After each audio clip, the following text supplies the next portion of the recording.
This PowerPoint is going to cover orthopedic trauma, which mainly involves the skeletal system, but because the skeletal and muscle systems work so closely together, we also want to kind of touch on some soft tissue or muscle injuries that could also occur. Musculoskeletal injuries are very, very common, and it's one of the most common reasons people come to the ER when it comes to trauma. And we also might have some musculoskeletal injuries with some more severe traumas that kind of just go hand in hand because of the mechanism of injury. We can easily identify these injuries because they have a lot of outward symptoms or appearances. The patient's going to be complaining of a lot of pain. We'll definitely see some swelling, and in some major fractures, we'll even see some deformity.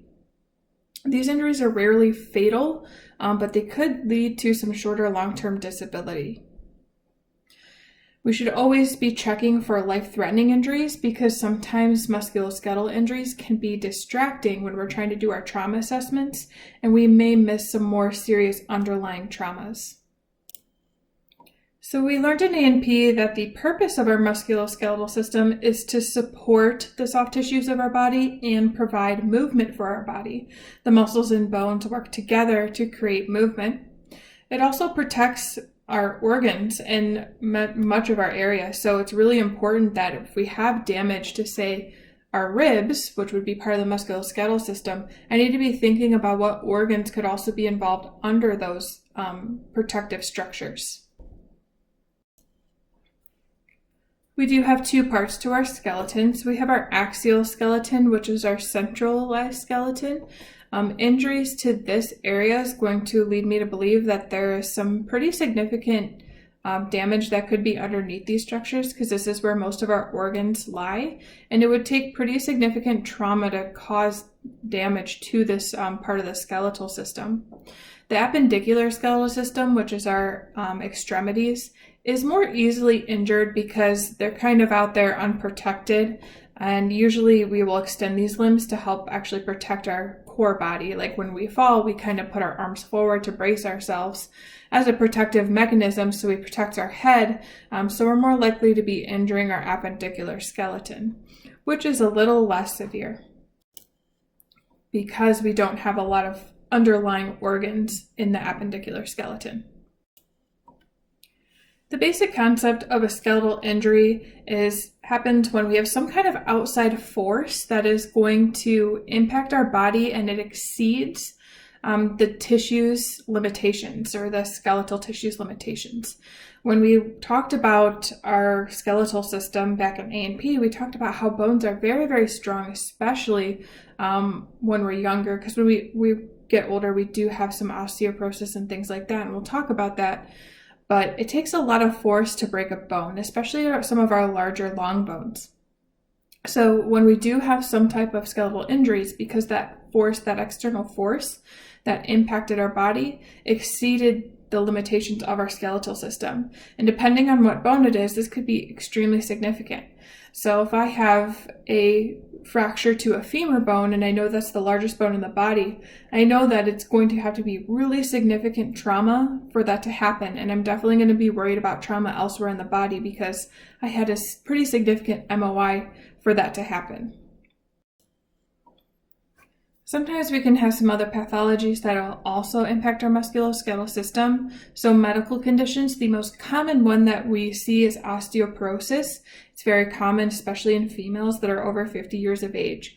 And our bones become weaker at this point. So even a simple fall from standing position for someone who is elderly, like 85 years old, it can be pretty significant trauma, and they can definitely still receive broken bones from that.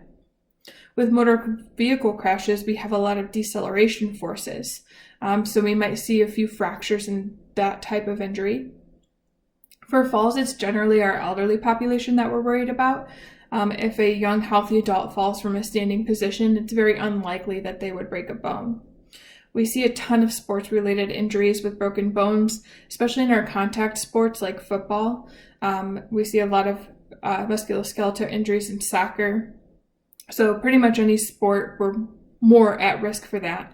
And then we have intentional abuse, or it could be unintentional abuse. And I want to throw unintentional abuse in there as well, because a common fracture for our children is a green stick fracture, and we'll talk about that a little bit later. But you always got to kind of get the story of what happened to the patient and see if it matches up with the injury. So I have a really good example of this. I was called to a 2-year-old who had a broken leg, and we got there. In the femur, so the thigh of the patient, and only 2 years old, was very swollen, and we could tell that the patient had a femur fracture. We could feel crepitus in the thigh. There was a ton of swelling in the thigh. And so when we had asked the parents what happened, they had told us that the child was wrestling with a sibling, and they don't know exactly what happened, but it was a result of them kind of roughhousing around. And the sibling was only a year older. They were only 3. So that story to me, although I know siblings roughhouse, these are very small children, and the story didn't really match up with the injury. I know that the femur is the largest bone in the body. It's very difficult to break a femur. Typically when I only see those mid-shaft femur fractures, it's from a car incident where the body hits the dashboard. And it's generally not something you would see from just 2 children roughhousing on the floor. So it started sending off red flags in my head. And of course, I'm not going to be accusing any parent of abuse, because the biggest thing I want is to get that child to a higher level of care in a safe place. But it's definitely something that I'm going to relay to the medical staff, definitely the nursing staff, and the physician at the hospital, so the appropriate follow-up can be done, and social services can be notified or contacted. It's always better to, contact social services, even if you're just a little suspicious, because you don't want something to go unnoticed or missed. With our older population, we do have osteoporosis, and that is loss of bone density. So you can see in this picture below, the spongy bone becomes less dense over time.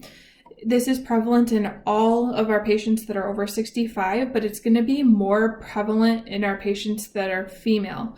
And the reason being is females typically have smaller, thinner bones than men, just because we have smaller stature, but also estrogen, which is a hormone that women produce, and it helps protect bones in women. We stop producing that after menopause, or that production of estrogen drops dramatically.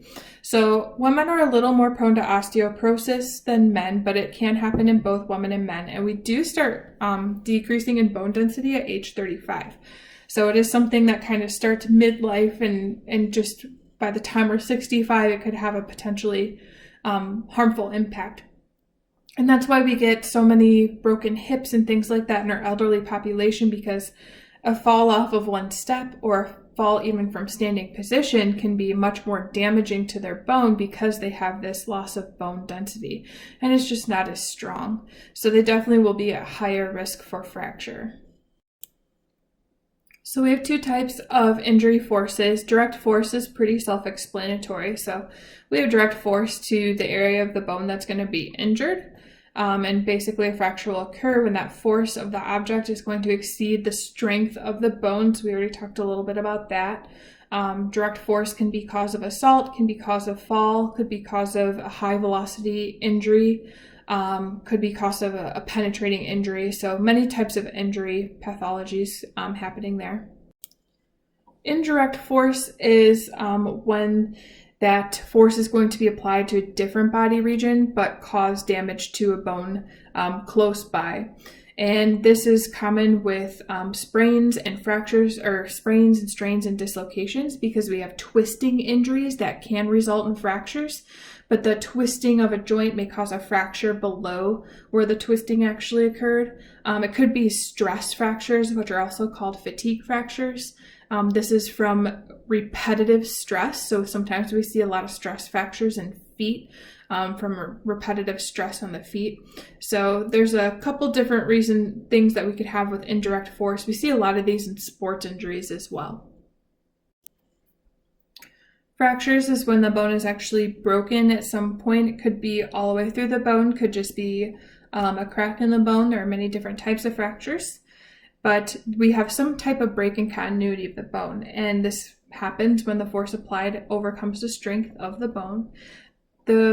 How bad the fracture will end up being, there's a few different factors on that. So one is age, because we talked about that osteoporosis. Could be nutritional status. We know that calcium and phosphorus are really important in bone formation, and also vitamin D. And there could be other disease processes. There's a few genetic diseases like brittle bone disease, some arthritis disease. So there's a few different disease processes that could make this worse. This patient here is elderly and it looks like they have a lot of arthritis in their hand, so probably take less force to cause a fracture than someone who's young and healthy. Fractures can be classified on the direction of the fracture line. They can also be classified as open or closed. So open fractures, also called compound fractures, so open and compound work interchangeably, and that is when the bone actually has punctured the skin, so there's an opening to the external environment. And what we worry about with open fractures or compound fractures is any pathogens from the external environment, like bacteria, getting into the fracture site, and more worrisome, into the bone. So we're worried about infection there. Once infection gets in the bone, it's very, very hard to control. So for open or compound fractures, we are worried about infection. And then we have closed fractures, which are also called simple fractures. So closed and simple go together, and that's when the bone has not gone through the skin, so there's no opening to the external environment. Now we can also classify them on the direction of the fracture line. So we have a transverse fracture, so that would be this first bone here, and we can see that fracture goes straight across. This takes a pretty strong external force to do that transverse fracture. Then we have an oblique fracture, so you can see it kind of goes on an angle. Oblique fractures are complete fractures on the long axis of the bone. We have spiral fractures, so we have a break here, and a break along the backside there. Spiral fractures occur with a rotating force. Commuted fractures, seen in this one here, we get breaking or splintering into two fragments, so we can see the fragments here. This takes a lot of high impact trauma to create this, so we see this a lot in MVAs. We have a green stick fracture, which is exclusively in children because it happens in developing bones, and the bones will splinter like a piece of wood. That's why it's called green stick. So we see this sometimes in the grabbing of limbs from children, so it does make us a little worried about child abuse. And then we have compression fractures, which happen in the vertebrae when part of the vertebrae actually collapses onto itself. And this is more common, obviously, in our older patients who have lower bone density. So again, with our open fractures or compound fractures, we're worried about the skin being broken, and we're really worried about infection getting in. So this is a pretty serious open fracture. Sometimes it's a little less noticeable and we just have an opening in the break of the skin. It could be that when we had the impact, the end of the bone had broke through the skin, but the bone then retracted and went back under the skin. So it may not be sticking out. Any type of openings that we have though in the skin associated with fracture, we want to worry about that open fracture because we're worried about that infection. So if we do see any debris on there, we should try to rinse it off with some sterile water or sterile saline before we dress it, because we really want to keep that area clean. This could also be associated with a dislocation as well, so we want to make sure we're checking our MSPs. With closed fractures, the skin is not broken over the site, so we're not as worried about infection getting in. We are worried about pressure building up within that limb, especially if it's a limb, because we only have a certain circumferential area, and we could fill that area up with swelling pretty quickly and eventually cut off blood flow to that limb. We'll get compartment syndrome. So like here we have a broken ankle, looks like there's also some dislocation there. Pretty deformed, so we can pretty much tell quickly that it's fractured. We're worried about a hematoma forming. We're worried about compression of blood vessels, so we want to make sure we're checking our MSPs, checking for that pulse. But we're also worried about swelling filling up this compartment. And if I have swelling filling up this compartment, then I'm going to start losing blood flow to the distal end of that limb. We call that compartment syndrome. So it's something that I got to watch out for. We don't see that in open fractures because that swelling, that edema has an exit pathway to go out of. So we're not as worried about compartment syndrome when we have an open fracture because that edema has an escape pathway. But in a closed fracture, we could get some of that compartment syndrome with swelling. So our signs and symptoms with fractures are pretty self-explanatory. So biggest thing is going to be deformity. Do keep in mind if we have a minor fracture, we may not have a deformity. Obviously, with this leg, we can tell that it's going to be fractured. We do want to compare it to the other limb, especially if it's not as an apparent of a deformity. We can compare it to the other side to see if the size is different. We could see if it's shorter. We see that in femur fractures where we'll get shortening of the leg. We're looking for any swelling. We could just have some swelling and discoloration, some ecchymosis.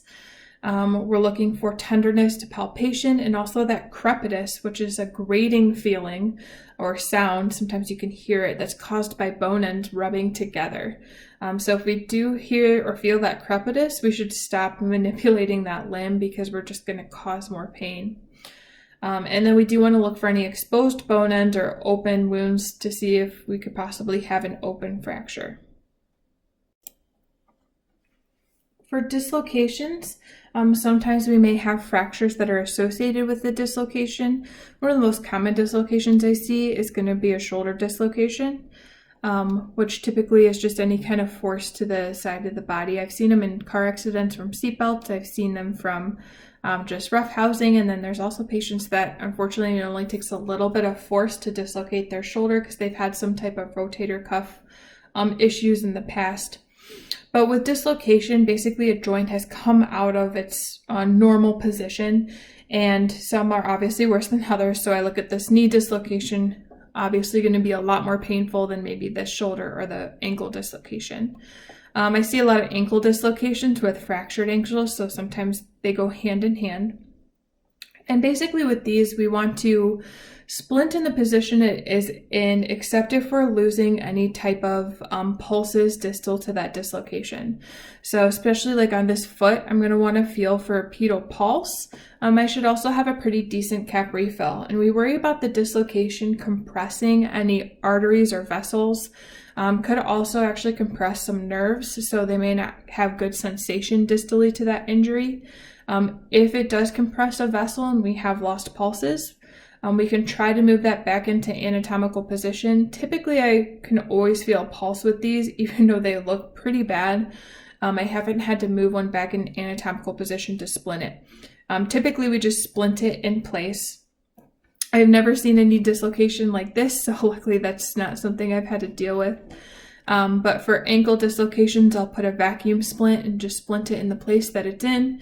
For shoulder dislocations, I'll do a sling and swath. It works really well just to hold it in place, and it also helps with a lot of pain relief. And then, of course, we can consider some opioid analgesics. With sprains, we have stretched or torn ligaments. So sprain is a ligament injury.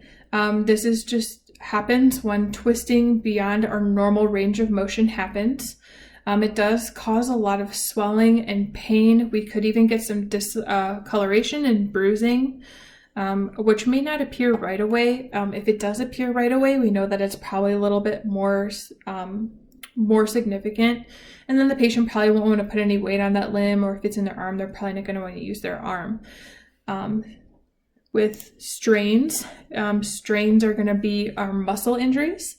So sprains are ligament, strains are muscle.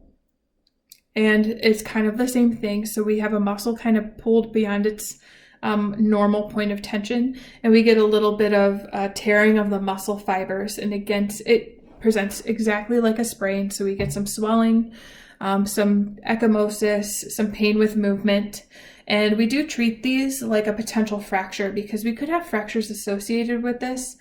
Some minor fractures don't cause a lot of deformity.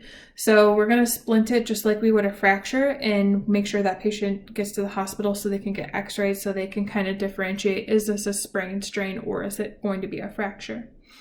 With sprains and strains, it typically just splint, apply ice, and in the hospital they'll make sure there's no fractures, and typically Motrin and maybe some supportive bandaging, like a ACE bandage or something like that to help it heal. So when coming on scene to a musculoskeletal injury, first we're going to do our scene size up as we do with any trauma assessment. We're going to make sure our scene is safe. We're going to make sure we have the correct PPE, especially since we could be dealing with blood here. We want to look at that mechanism of injury and see if we need any C-spine immobilization. I always err on the side of caution, so if I have any indication that there might be some C-spine injury, I'm going to go ahead with that spinal stabilization. And then see if we need any additional resources, especially with our motor vehicle accidents. We may need extrication of the patient, so we need to make sure we don't need to call fire or some kind of specialized help to help us get this patient out. Our primary survey stays the same with any trauma assessment. So we're going to look at our mental status, which we can get pretty quickly. You should be talking to your patient as you walk up to them, see if they're talking back at you. If not, then we can do our verbal stimulation by getting closer and speaking a little louder, and then we can apply some painful stimuli, see if you get any response, or they may just be unresponsive. And then we're going to go through our A, B, C, D, E. So airway, is it open? Is it patent? Breathing, what is the rate and quality? Do I have equal chest rise and fall? We should quickly expose the chest here to make sure we're not missing any life threats. Circulation, how's my skin look? Do I have good cap refill? Do I have a decent radial pulse? Disability, we've already kind of done with mental status. And then E is exposure. Do I have any type of exposures like cold or heat that may affect my patient? And also I need to expose my patient to look for any injuries, especially if they can't speak to me. Remember, if your patient is in cardiac arrest or if they have a hemorrhage, we're going to put circulation above airway and breathing because we need circulation to have good airway and breathing. Keep in mind, if you have a pretty significant trauma, some of our musculoskeletal injuries are more distracting injuries.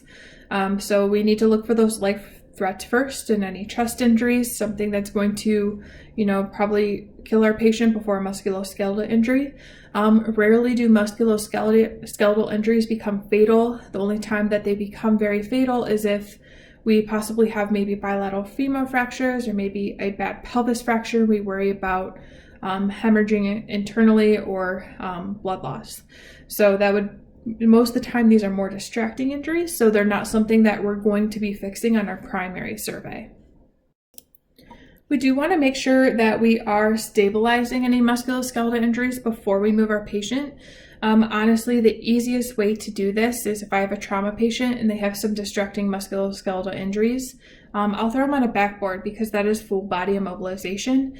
And then I can go back through during my more detailed assessment and I can maybe, put a better splint on that wrist fracture or a better splint on that ankle fracture. But putting on a backboard initially does provide that initial body immobilization, and then we can kind of go address those distracting injuries when we have more time and we've completed our primary survey. We do want to make sure we're checking MSPs anytime before we splint and then after we splint to make sure we're not changing those MSPs with our splint. If we do have an open fracture, we do need to dress that before we throw a splint over it, especially if you're going to do something like a vacuum splint or SAM splint where you're going to be wrapping over the site. So if you're just throwing them on a backboard, it's something we can come back to, but if you're going to do something more focused like a vacuum splint, for example on this ankle fracture, we do want to dress any open fractures first. So we just rinse that with some sterile saline or sterile water, and then we want to put a sterile dressing over that, and then we will put a sterile wrap to hold that in place. So here we have probably a 2x2 or 4x4 under there, and then it's wrapped in some Curl-X. That is perfect. I do want you to stay away from Cobands or any elastic material. So Cobands and elastic material, what they do is they self-adhere to each other, and they're really nice for dressing wounds. However, they're elastic and they become tighter once you put them on. So it can become constrictive, and it can actually become constrictive on a place where we're going to have swelling, and we could actually get compartment syndrome. So we should really be staying away from any co-bands. And I know it's on every squad, but I'm a huge person of like no co-band. Get rid of it, because the only time I actually use co-band on a squad is if I have a bleed, like a laceration or some type of injury where I can't control bleeding, and I'll use the co-band to create a pressure dressing by putting a 2x2 over the injury and then tightly wrapping the co-band around it, just so I don't have to hold pressure the whole way to the hospital. But that's really the only time we should be using co-band or ACE bandage. We shouldn't use any elastic bandage on fractures, sprains, or strains, because it's going to clamp down on that site. And if we get more swelling, which the injury is likely to continue swelling as we go to the hospital, we can actually create some compartment syndrome and distally ruin any circulation. So stay away from this stuff for fractures. Instead, we'll use this nice fluffy Curl-X. Works really, really well to hold our dressings in place. So once we've completed our primary survey, we can make our transport decision. Transport decisions are either going to be stay and play or load and go. Things that make it load and go: if our airway is compromised, if we have a hemorrhage, or if there's significant MOI. Otherwise, it will be more of a stay and play situation. Remember, those distracting injuries we can now address after our primary survey. During our secondary assessment. So if we want to go and splint individual injuries that may have just been distracting injuries, we can do that en route. But it's not something that we'll stay on scene for. With our history taking, it's pretty much the same for any trauma assessment. Make sure you're doing your sample. Some medications that we do worry about with trauma are going to be our blood thinners or antiplatelet aggregators. So our antiplatelets are going to be our aspirin, our Plavix, or Berlinta. So if patients are taking those, we're a little bit more worried about bleeding. And then we have our anticoagulants, such as warfarin, which is Coumadin. There's Eliquis out there, and Xarelto. So all of those we worry about bleeding, and they could potentially have more internal bleeding with some soft tissue and musculoskeletal injuries that we can't see. So something to keep in mind. We also want to get details of the incident. We want to, make note in our report how we found the patient, all those things that we're going to include in our narrative, but make sure you're getting a good history from the patient if they're able to do that. So when we begin our secondary assessment, we're going to go ahead and reassess those A, B, C, D, E. If we haven't fully exposed our patient yet, typically I'll wait till I'm in the back of the ambulance to expose my patient, just because it's a little more private for them. We can go ahead and do that and look for any injuries that we may have missed. At this point, we can also obtain our baseline set of vitals. So it's not something we should be doing in our primary survey. With our primary, we're just going to feel for that radial pulse to see if we have a decent pulse. If we do have any injured extremities, one thing that's very helpful is we can compare it to the other extremities. So I put a picture here of compartment syndrome, which we're going to talk about in the next couple slides. But if I'm comparing this leg to this leg, this one's a little more pale up here, and then they have some discoloration. It's also a little more swollen than the other leg. So having a good extremity and a bad extremity gives us a really good comparison. Also, in our secondary assessment, we want to cover some 6 Ps, which are pretty red flag symptoms that we look for musculoskeletal injuries. So one is pain, especially pain out of proportion. So the patient may be complaining of extreme leg pain, but we don't really see any major injuries. That could lead us to maybe some internal soft tissue injury or a fracture that isn't deformed. Could also lead us to think about compartment syndrome. Paralysis, the inability to move the extremity. Paresthesis, which is that numbness, tingling, pins and needles feeling. Pulselessness, we should always be checking distal pulses. When I check pedal pulses, I'll actually mark it with a pen so I can find it easier the next time I check, but we should be checking those throughout transport. Pallor, any pale extremities like we saw in the previous slide. Or pressure. If the patient feels a lot of pressure in an extremity, we're going to be worried about that compartment syndrome. For pain, we are going to do that scale 1 to 10. OPQRST is not as effective for extremity pain. That's more applicable to chest pain and abdominal pain. When we're doing our trauma assessment, we also want to make sure we're palpating the entire body. So we should be doing that head to toe, actual hands on the patient. This is even really good to do if your patient's unresponsive, because they may grimace or make faces or moaning sounds when you find something that's causing them pain, which can lead you to find some underlying injuries. So make sure that you're doing your head to toe assessment with palpation. We're looking for decap BTLS. We're checking our MSPs, and we want to know anything that we find. Again, with our MSPs, we should be checking MSPs before we splint and after we splint. That includes longboarding, also includes any individual splints that we put on. So make sure you're checking MSPs. If you can, leave the fingers and toes exposed when you do splint. You may have to cover up something like a pedal pulse or a radial pulse, but if we leave our fingertips exposed, we can be checking cap refill. Also with my pedal pulses, once I find those, I typically take my pen and I'll put an X over it so I can quickly just find it again, because it's one of the harder pulses to find. But you should be checking these periodically throughout transport just to make sure nothing has changed. And again, make sure you're doing those MSP reassessments throughout the transport, because we could have compartment syndrome develop, especially if we splinted an extremity. We could actually be worsening compartment syndrome if we've made our splint too tight. So just reassess frequently, doing a quick cap refill, making sure the patient can move their fingers or toes, and looking for those pulses if we can access them. Some of our major bones can be associated with some significant blood loss. So the number one fracture that would be worried about blood loss would be a pelvic fracture. We can lose up to 3 liters of blood with a pelvic fracture. And that's blood that we're not going to see because it's mostly going to be internal hemorrhage. So something to definitely keep in mind. With femurs, it's going to be our next most significant. It could be 1 to 1.5 liters of blood. And if we have a bilateral femur fracture, we could potentially be losing up to 3 liters of blood. So one thing that we can do to decrease the likelihood of bleeding is by putting good splints on. By splinting an extremity, we're stopping those ends of the fractured bones from moving. And when those ends of the fractured bones kind of move around, it can damage the soft tissue around it and also any vasculature around it, any blood vessels.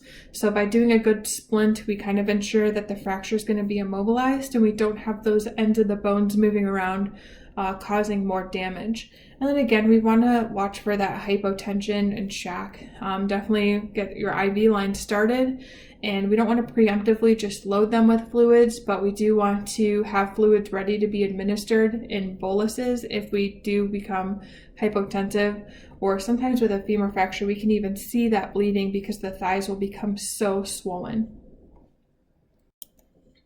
So for treatment of fractures and sprains, I kind of put these two together. Remember, sprains include strains. They just kind of put it all together. But I put these together because sometimes a sprain can have an underlying fracture, and then fractures are often happen with sprains and strains. So I do both. First of all, we do want to control any external bleeding. If we do have an open fracture, make sure we dress it with a sterile dressing. We do want to prevent infection. And then we're going to immobilize. So we should be splinting fractures, but also we should be splinting sprains and strains because we don't know that if there's an underlying fracture that we can't see because there's not a lot of deformity. With sprains, and then I also apply this to fractures, we want to do rests. We're going to do ice packs. We can do compression bandages, but that's something that we don't do pre-hospitally because we still have swelling occurring. So before we put any kind of permanent cast or compression bandaging on, we should wait till the swelling is stopped so we don't cause any compartment syndrome. But we can do the rest, the ice, the elevation does help with a lot of that throbbing pain, and then again, splinting. So those are all kind of the treatments that I do for fractures and sprain strains because often they're associated with each other. For pain control, we do want to assess their pain level, and splinting goes a long way with pain, getting that splinted so we don't have the ends of the broken bone moving around. Elevation does help a lot too. So if we have, maybe an arm, we can stack some pillows or blankets that they can rest their arm on. If it's a leg injury, we can try to elevate their foot. We should only be using ice pre-hospitally. Heat comes later on after the swelling's already completed. Heat causes vasodilation, so it'll just make swelling worse while the injury is still swelling. But what it does do is it brings oxygenated blood to the site of injury. So it's something we'd want to do later on, but we're going to use ice packs pre-hospitally because that's going to help them more after the immediate injury. And then we do want to consider some type of analgesic, especially for fractures with a lot of deformities. I can kind of, if your leg's pretty mangled and deformed, I can probably tell that your pain's a 10 out of 10, and we definitely want to treat that pain. Pain causes an increase in blood pressure, it causes an increase in intracranial pressure, and it's also extremely uncomfortable for our patient. So we should be treating pain if we have, especially a very deformed fracture. We want to think about that fentanyl. Splinting helps decrease pain a lot, although it's painful sometimes putting the splint on. Once it's on, it's really going to help with pain control because we're not going to have any movement of those bone ends or the damaged soft tissue. It also stops any further damage from happening, and it can control bleeding because, we may be getting some damage to the vasculature around the bone. So we do want to make sure we're splinting. Instead of going through each splint in the PowerPoint, I've put video links in your playlist to some YouTube videos of all the different types of splints. So definitely make sure you're refreshing your memory on those, especially our traction splints, because we don't use those very often. So it's a good idea to refresh our memory every now and then. Some general rules of splinting. Make sure, if possible, you can see the area. And if you could possibly put your splint on where you can still see the injured area. I know in one of the videos they show the vacuum splint and leaving kind of a pathway down the top of the splint so you can look at the skin of the injured area. But make sure you expose the area. You definitely want to dress and cover any wounds with sterile dressings. Always check your MSPs prior to splinting, and try not to move the patient before splinting. A lot of times, if it's not a load and go situation, I'll splint the patient's fractures or dislocations prior to moving them on the cot because it's just a little bit more comfortable for them. Obviously, if it's a load and go, we're going to put them on a backboard because it's a full body splint, and then we can do our individual splints later on during transport. We do want to make sure that we are splinting the joint above and the joint below to help keep any movement from happening. So you should be, like for a wrist injury, splinting the hand and all the way up to the elbow to keep any further damage to happening to that space. So we want longer splints. So vacuum splints really well for just doing an entire extremity, and then we don't really have to worry about it. We do want to make sure we pad the splint. So sometimes if I have time, I'll take a blanket and I'll maybe lay it inside a vacuum splint. If I'm using a SAM splint, I make sure I use a lot of roller gauze and things like that to help make it a little bit more comfortable. For our elbows and knees, elbows should be splinted at a right angle and knees should be splinted straight. However, if moving the leg straight or bending the elbow causes more pain, we'll just splint it in the position that it's in. So we don't necessarily have to move it to that position if it's going to cause more pain. As far as our traction splints go, it's very kind of rare that we would use a traction splint because it has to be just that mid-shaft femur fracture, and typically we have other fractures that go along with that, but to use a traction splint has to be a mid-shaft femur fracture alone by itself. If it does cause more pain, we just want to make sure that we're releasing that because we're not trying to cause more pain for our patient. It means there's something else could be wrong. They could possibly have another fracture in there that we didn't see. For other splinting, tips, make sure that you're leaving your fingers and toes exposed so you can check cap refill. A lot of times when we do splints, we do cover up the pedal pulses and the radial pulses. Definitely check those before you put on the splint, but you may not be able to check those after.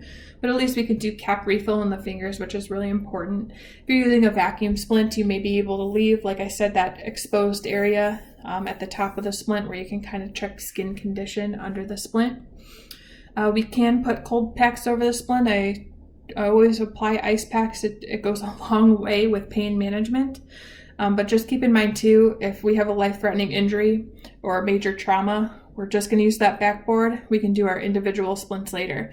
The only time I'm splinting before I even move the patient to the ambulance, if it's an isolated injury. You know, I got an isolated wrist injury, arm injury, dislocated shoulder, ankle injury, something along like that, where there's not a significant MLI. Our goals of treatment here is going to be preventing any further injury. So that's the major goal of splinting. So we don't want those bone ends rubbing and creating any more soft tissue or vascular damage. We want to reduce the risk of wound infection. So if we do have open fracture or any open skin, we do want to rinse that, cover that with a dressing before applying our splint. If we do have any exposed bone, remember we're not going to be trying to move that bone back under the skin. We're just going to clean it and dress it and make sure we put a lot of bulky gauze over that bone end. We want to minimize pain. Splinting and ice go a long way. But remember, if you have a pretty significant deformity or fracture, we can put on some opioid analgesic like fentanyl. And then make sure you're going to the right facility. So if you have different facilities you can transport to, we would want to take this patient to a trauma center. Some complications that we want to watch out for. Big one is going to be devascularization. So we do want to make sure we have blood flow to the distal end of the injured extremity. If we don't, we do want to move that back in that extremity back in anatomical position if we can. And we only get one try at that. So if we don't have, say, a pedal pulse, we can try to move that ankle back into its anatomical location one time before we splint, and we only get one shot at it. So if you're unsuccessful, we're just going to make sure we're transporting to the most appropriate facility as soon as possible. We do worry about kind of potentially long-term damage to that limb if we don't have pulses. And I do this with any musculoskeletal injury. You know, I recently had a finger that was partially amputated and the fingertip was starting to turn blue already by the time I got there. So I just moved that finger back in its anatomical location and splinted it that way, hoping to kind of get more blood flow to that limb. But again, you only get one opportunity to do that. Ankle dislocations and fractures are most commonly if you do get loss of pulses. And one shot to move that ankle back in place, the best way to do is kind of pull traction out on the ankle and then move it back while pulling traction, move it back into anatomical location. And if you're unsuccessful the first time, we're not going to try again. Definitely consider some pain management before you go manipulating any of these body parts, because it's going to be extremely painful for the patient. So you might want to go ahead and administer that fentanyl prior to doing that. Some other complications we can have are neurovascular injuries, and that's when we get that paresthesia feeling, numbness, tingling sensation distal to the injury. We see this a lot with shoulder injuries and things like that. These we're not going to try to manipulate back into anatomical position because, you know, especially if we still have blood flow, we don't want to manipulate that. But we can try to, you know, splint it in anatomical position. Maybe that'll help. So compartment syndrome occurs when we get too much pressure inside the fascia. So we know the fascia is that kind of membrane that covers all of our muscle. And it mostly happens in our limbs because we only have a tiny circumference. And once that circumference is filled with swelling, that swelling has nowhere else to go. Whereas in our abdomen, it's much more open and swelling can kind of spread. But in our extremities, we can only swell to the circumference of our skin. And then it's going to kind of, you know, work as a tourniquet, whereas we're not going to get blood flow. So compartment syndrome can happen for a multitude of reasons. It can actually happen because we put bandages on that are too tight or splints. So that's why I said stay away from that elastic bandage and that co-band, so our ACE and our co-band, because that will naturally tighten down. That's what elastic does, and it can actually cause compartment syndrome. So we use those bandages, you know, later on after the swelling has already occurred. Same with casting. So you'll notice if you work in an ER, if someone comes in and they have a broken arm, we just do a soft splint on that, or a partial cast or partial splint. We don't put a full cast on that because likely all the swelling that's going to happen has not fully happened. So we want to leave room for swelling to occur. And typically they won't cast it for 24 to 48 hours after the injury, because we know about after 24 hours, we know that the swelling has already taken place and it's not going to swell anymore. So that's why we don't put casts on right away anymore. We could also get compartment syndrome due to bleeding with a fracture. So I see a lot of this in femur fractures, and you have a closed femur fracture, you get a ton of bleeding inside that thigh cavity, and you'll see the thigh swell up really big, and eventually there's going to be so much bleeding and swelling in there that it's actually going to tourniquet off the rest of the extremity. So it's something we do have to worry about. We could also get this from fluid leakage or edema, and we're going to talk more about that with burns. So things we want to look for with our compartment syndrome, one is the biggest thing is going to be comparing that leg to the other leg. So if I were to look at this leg alone, it does look a little bit darker and it looks a little bit swollen, but it doesn't look that bad, right? If I saw this leg alone and I didn't know that their other leg was so much skinnier, I may not even think anything's wrong with this leg. So definitely compare one leg to the other so we can look for any differences. We also want to assess for the 6 P's, so asking patients for these particular symptoms. One is pain out of proportion to injury. So again, if I were just to look at this leg and they were complaining of severe 10 out of 10 pain, I might be a little stumped, right? Because it doesn't look like there's a lot of injury going on. So pain out of proportion to injury is a symptom of compartment syndrome. We'll also ask if they're having any paresthesia, which is that numbness, tingling, pins and needles feeling. We're going to look for pallor. So we'll see if this leg actually gets a little pale. This one looks like it's to the point of discoloration, so we've probably already passed pale here. And I'm going to look for any paralysis.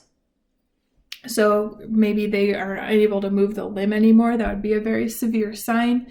Pulselessness, so I should be assessing pedal pulses in this case, or radial pulses if it was arms, and I could even do both at the same time and compare the two to see if one's weaker than the other. And then also pressure. The patient will complain of some pretty intense pressure in the affected limb. So the goal of managing compartment syndrome for us pre-hospitally, there's not a whole lot that we could do. We want to elevate the extremity to see if we can use gravity to our advantage and get some of that edema to drain somewhere else. And we could apply cold packs, which helps with vasoconstriction and might create a little bit of room. If we have a splint on, we can try to loosen our splint because maybe we're causing that compartment syndrome. If they have any clothing on, we want to do that. Definitely rings.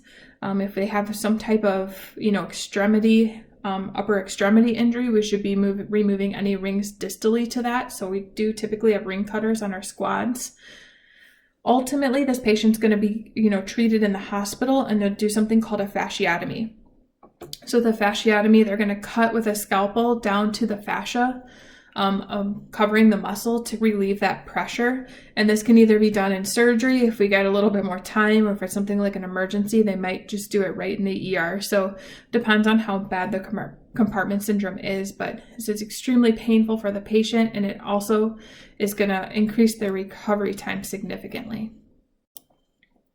So another type of injury that we want to watch out for is crush syndrome. And crush syndrome happens when there's some kind of compressive force on a part of the body that is kind of clamping off that part of the body. This could also happen. It doesn't have to be necessarily like a crushing trauma, like a patient maybe, crushed under their legs, crushed under a vehicle, or some kind of industrial incident where an arm is crushed and stuck under some type of machinery. This could actually be something as simple as a fall patient who has been laying in the same position for over 4 hours, because we are putting crush pressure onto those muscles that they're laying on. So even my fall patients that have been down for a significant amount of time, I'm very concerned about crush syndrome, and they definitely need to be transported to the hospital to make sure that their kidney functions okay. And we'll talk a little bit about why that's important. But let's go back to our trauma, our patients who have some type of, machinery incident or something where some part of their body's being crushed. Typically, these are extremity injuries, because if we were to crush our trunk or our chest, typically that's going to be more fatal, and we're not going to be too concerned with crush syndrome. We'll be more worried about deciding if we're going to resuscitate the patient or not. But when we have a crushed injury and we get that prolonged compressive force to the muscles, it's going to impair muscle metabolism and circulation. So with the muscle not getting that oxygen, we're going to start getting muscle tissue death and also muscle tissue destruction from that actual crushing force. And this causes a few things. One, we're going to release the myoglobin out of our muscles. So myoglobin is a very big muscle protein. It's a very big molecule. So when that starts getting released out of the muscle and put into circulation, once we release that crushing force, we're going to have these myoglobins circulating throughout our body. And because they're so big, they kind of wreak havoc everywhere they go, but more specifically in the kidneys. Because the kidneys, we have those filtration systems with the glomerulus, and it's going to kind of tear them apart. So we can get a lot of kidney damage from these myoglobins circulating. There's not too much we can do about that except give fluid boluses to try to flush that kind of system out. We're also going to get muscle damage in that a lot of potassium is going to be released, so we can get hyperkalemia. We have potassium stored in our muscles, so it's something that we have to worry about because potassium specifically in high amounts can cause cardiac dysrhythmias. Also, when we get that kidney damage, once the compressive force is released, it's also going to cause hyperkalemia because we're going to have kidney damage. So we get two sources of hyperkalemia, so we got to worry about potassium. And then the last thing we have to worry about is that lactic acid buildup because we're not getting circulation to that muscle. So we're going to get this buildup of lactic acid from the anaerobic metabolism taking place within that muscle, that when we relieve this compressive force, again, all of that's going to be flushed into our central circulation. So we're going to worry about acidosis. So just to kind of review the basics of all that, we have a patient here who had both their lower limbs crushed. So before we relieve this crushing force, we want to do a couple things. One, we want to apply tourniquets to any limbs that are crushed because we also don't know what kind of damage there is under there. So once I relieve this compressive force, I could have a major bleed under there that we didn't know was there. So we want to go ahead and just preemptively apply tourniquets to any crushed limb before we remove the compressive force to make sure we're not going to have any uncontrolled bleeding. And then we need to worry about that rhabdomyolysis, so that muscle breakdown. Rhabdomyolysis, again, is that muscle breakdown which causes the release of that myoglobin into the bloodstream. And remember, myoglobin is the protein that stores oxygen in your muscles, and it's a very, very large protein. So when we have all of this myoglobin in our blood, when it gets to the kidneys, it's going to cause a ton of kidney damage, and kidney damage can lead to hyperkalemia and acidosis. So we want to be prepared to administer some fluid boluses to kind of help our patient out with that. We're also going to get hyperkalemia from the potential potassium released from the damaged muscle. And we're also going to get that lactic acid buildup in the limb from, again, that damaged muscle and that anaerobic metabolism. So we don't want all of that kind of hitting our central circulation because we're going to get very acidotic. Some other things that we have to worry about, if we don't already have enough to worry about, would be DIC, which is disseminated intravascular coagulation. And I'm just going to give you kind of a basic understanding of DIC because it's actually a very complex process. But basically our blood in those injured areas, we're starting to get these blood clots, these huge blood clots, because the body's like, oh my gosh, I have all this bleeding, I have all this damage. So I need to create all these blood clots in the injured tissue to stop any internal bleeding. This happens when we have massive, trauma. So we get these abnormal blood clumping because the blood's going to thicken and try to clot in those areas. And what that does is it uses up all of our blood's clotting factors. So we've created all these blood clots, but I've used all my blood clotting factors, and now I don't have any blood clotting factors for the rest of my body. So on top of blood clotting, I get major bleeding. So it's kind of weird how this happens. It's very rare, but this is a very fatal type of coagulation.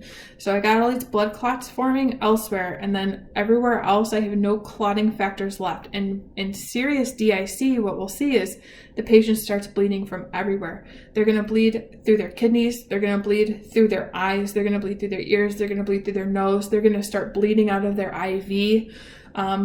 just little, the hole where your IV is, you'll see blood coming from that dressing. So once this starts happening, it's potentially fatal very, very quickly.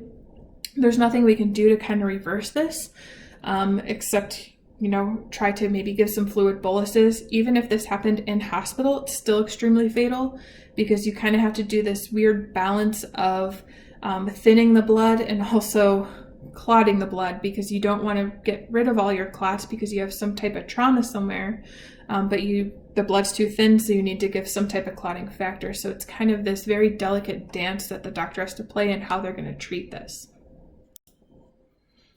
So how are we going to treat this crushing syndrome? Well, if the patient's still trapped under the whatever, crushing object is, there's some things we actually want to do before we remove that object. And first of all, we need to make sure we have the people there to help remove this object, right? So make sure you get fire on scene.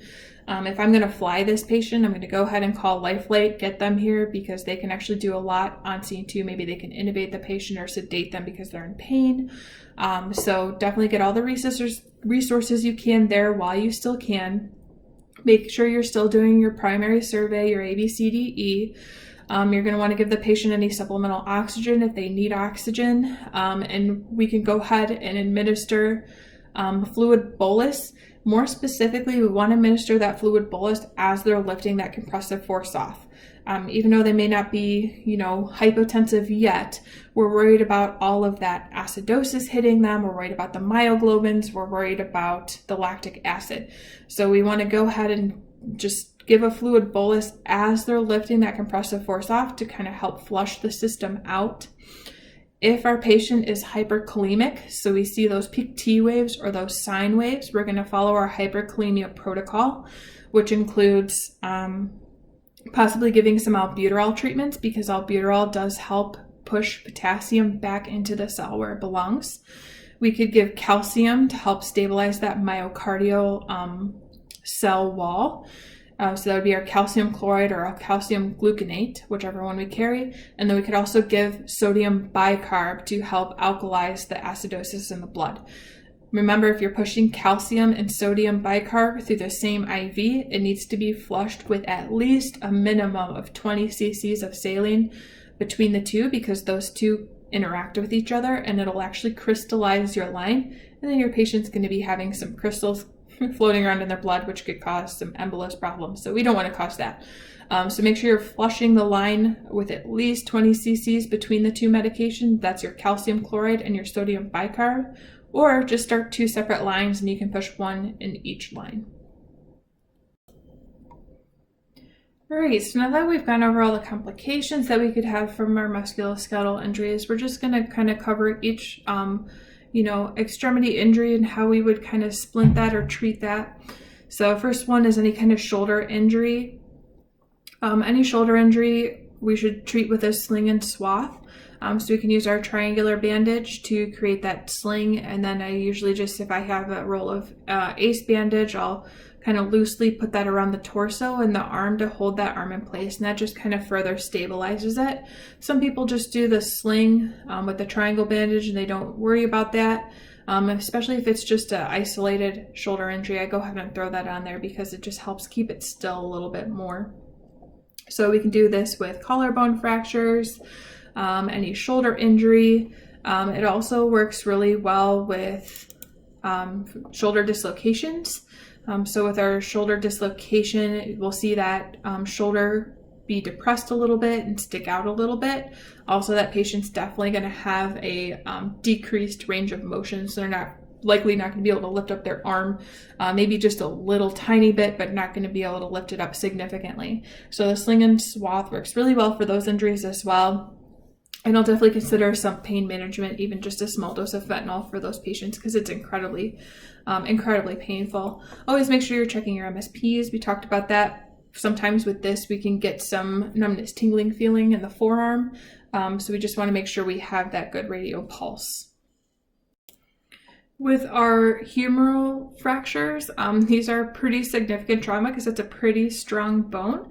I've seen these in falls, severe falls, where the patient braced themselves with their arm. I've seen these falling directly onto the arm. I've seen this associated with elbow fractures or elbow dislocations. So mainly with this, again, we could have some significant blood loss here. We can see all these, ends of the bones that are very sharp, could damage some tissue around it.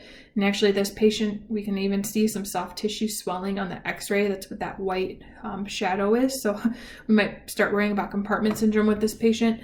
But again, with these, major thing is going to be to splint, so it's not moving around.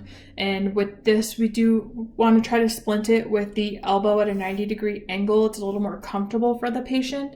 But if it causes the patient more pain to move that, maybe we can just lay their arm on their lap and splint it in that position. Definitely feel some crepitus in there when we try to do any kind of range of motion, so we're not going to want to move that too much. This one might be good for a vacuum splint to do it in the position that it's in. If we can't get that elbow at a 90-degree angle, we'll just actually do a simple sling and swath for this as well, just to kind of keep that arm from moving and keeping in place. So something as simple as that for a humeral fracture may work. If they can't get that elbow at a 90-degree angle, a vacuum splint or a blanket splint works really well too. I didn't post a video on blanket splints, but I actually use blanket splints a lot because they're really easy and you can splint pretty much anything with a blanket. So I just kind of wrap the area with a bath blanket, a folded up bath blanket, and tape around that. It's the same thing as a soft splint. So it's soft, we have room for swelling. I can do it in, whatever position's most comfortable for the patient. And it really doesn't take any type of equipment to do that. So something to think about as well. All right, forearm fractures. With forearm fractures, so we can see we have radial ulna fracture. Sometimes it's just radial fracture. Just depends. We see a lot of these with sports injuries. I've seen them with bracing of falls, things like that, or just direct force to the ulna. If we do have this in a child, we do want to consider maybe some grabbing, twisting of the limb. Mom grabbed arm to pull the child back from something, could cause that type of fracture. So make sure you get a story that kind of goes along with that and how that fracture happened. But for forearm fractures, same thing. We want to do that right degree at the elbow if we can, sling and swath. And with these, since it's very distal, a nice vacuum splint or SAM splint works really well for these. Make sure we are, splinting the elbow and the wrist, so we are splinting the joints above and below. Wrist and hand, we see a ton of wrist fractures, especially with our kids. I see it in adults that have fallen and braced themselves. We could possibly have bilateral wrist fractures if they brace themselves with both arms. Definitely possible. And usually these are damages to the lower part of the radius, or we may have some carpal fractures.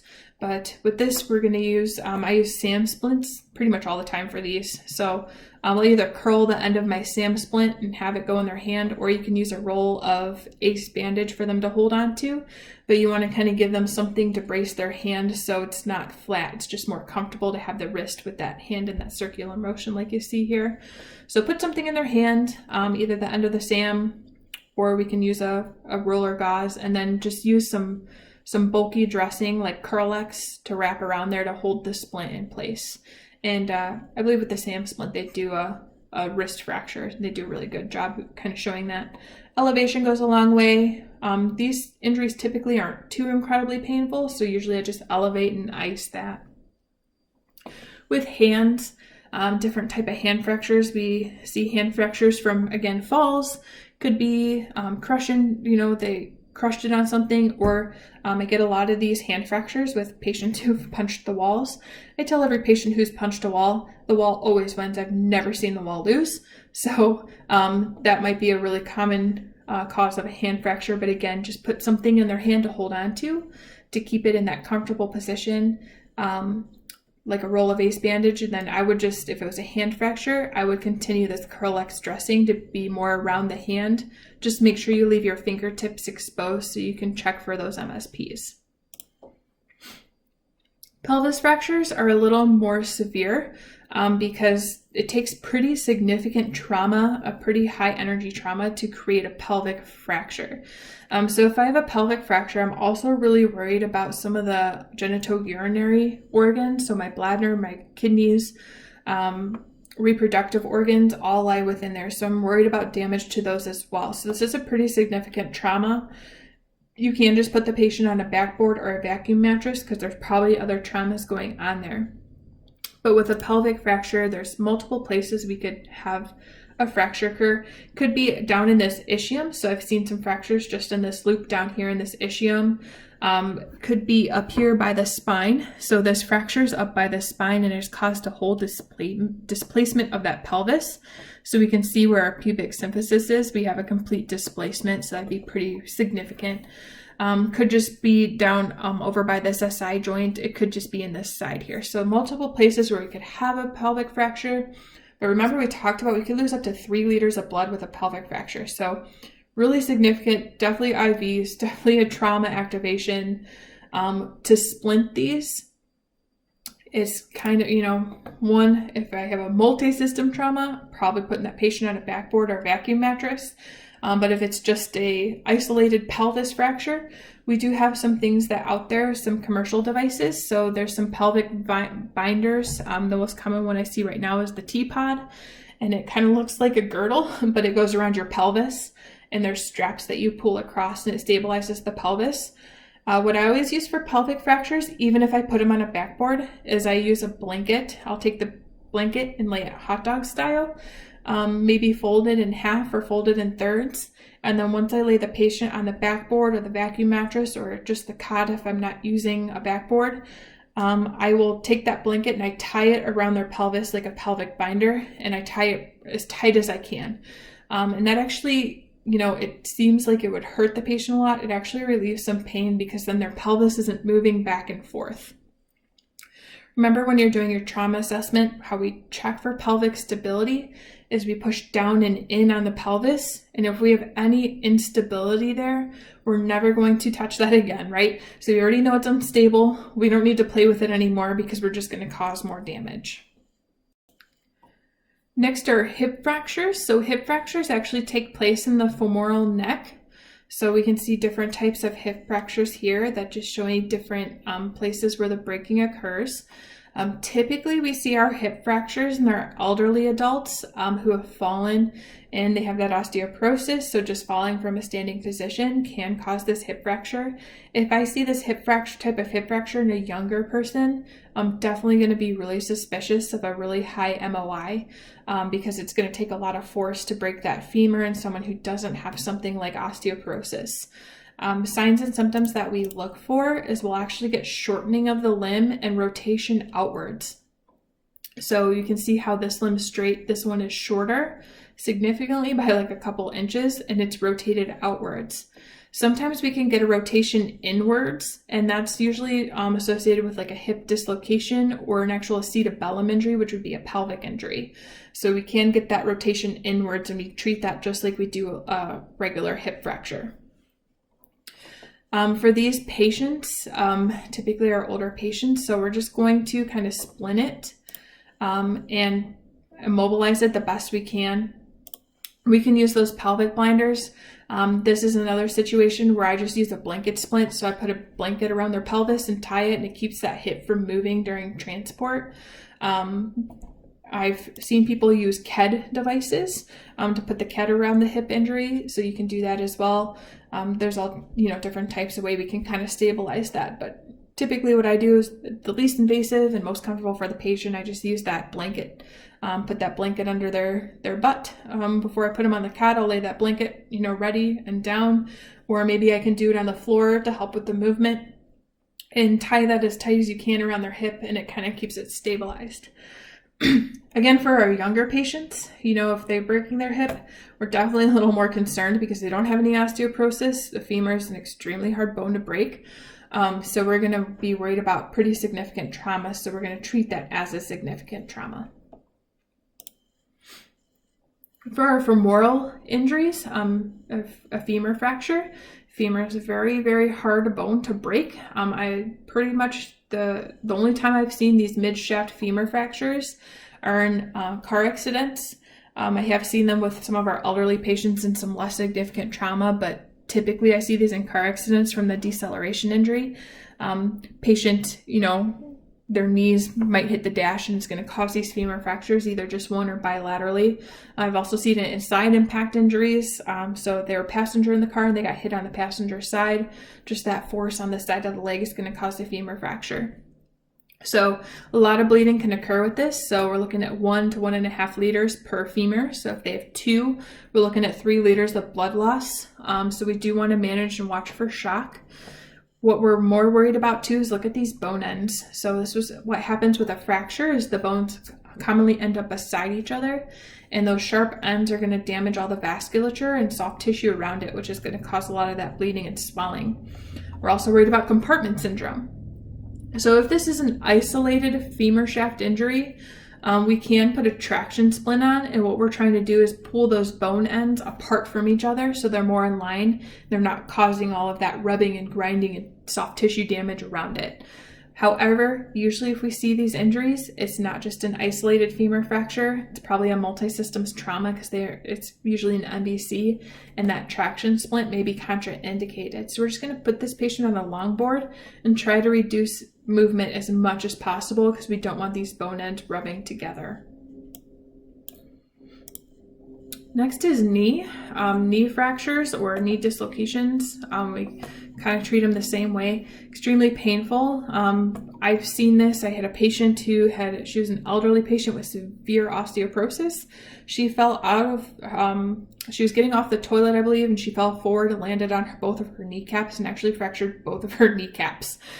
So really, really painful. They may not be able to straighten out their leg. They may want to keep their knees bent because it's more comfortable for them. So we're just going to splint this in the most comfortable position as long as they have distal pulses. And typically with this, just a knee fracture, we're not going to lose pulses distally. We'd be more worried about that with like a knee dislocation. So try to, splint in position of comfort for the patient. Make sure they have distal pulses. Definitely want to do cold packs and consider some analgesic on top of that. Also with knee injuries, I threw this in here because it's pretty common. We can get a lot of ligament injuries. So we have ACL, MCL are common injuries, and then also our meniscus. Meniscus is like a pad between the femur and the fib. So it's kind of that padding at the bottom of the knee, and you can see this ligament kind of curls around the top of that tibia. So we can get a tear in there. So if we do get a tear, that patient's probably not going to be able to bear any weight at all. Luckily for these injuries, most of their pain is caused from when they try to bear weight. So as long as we get them on the cot, get them comfortable. For these, I just do a blanket splint because it's very similar to a knee immobilizer.